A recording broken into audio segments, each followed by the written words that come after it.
Post graduation वैद्यकीय अभ्यासक्रमांमध्ये domicile reservation हे संविधानाच्या कलम 14चं स्पष्टपणे उल्लंघन आहे, असं सर्वोच्च न्यायालयानं म्हटलंय. आता नक्की सुप्रीम कोर्टाचा निर्णय काय, सविस्तर बघूया. आम्ही सर्व भारताच्या प्रदेशात अधिवासित आहोत. प्रांतीय किंवा राज्य अधिवास असं काहीही नाही. आम्हाला भारतात कुठेही राहण्याची जागा निवडण्याचा आणि देशात कुठेही व्यापार आणि व्यवसाय करण्याचा अधिकार आहे. राज्यघटना देखील आम्हाला हा अधिकार देते. संपूर्ण भारतातील शैक्षणिक संस्थांमध्ये प्रवेश निवडण्याचा अधिकार आहे.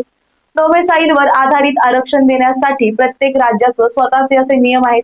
सामान्यतः उमेदवारांना कोट्यासाठी पात्र होण्यास राज्यातील रहिवासी पुरावे दाखवणं आवश्यक आहे. विशिष्ट भागांमध्ये राहणाऱ्यांना शिक्षणातील आरक्षणाचा लाभ काही प्रकरणांमध्ये फक्त MBBS मध्येच दिला जाऊ शकतो.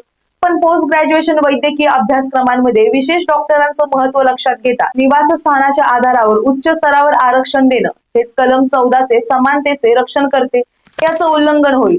सुप्रीम कोर्टाच्या या निर्णयाबाबत तुम्हाला काय वाटतं हे आम्हाला कमेंट सेक्शन मध्ये नक्की सांगा आणि प्राईम संवाद या YouTube चॅनलला सबस्क्राईब करायला विसरू नका. धन्यवाद.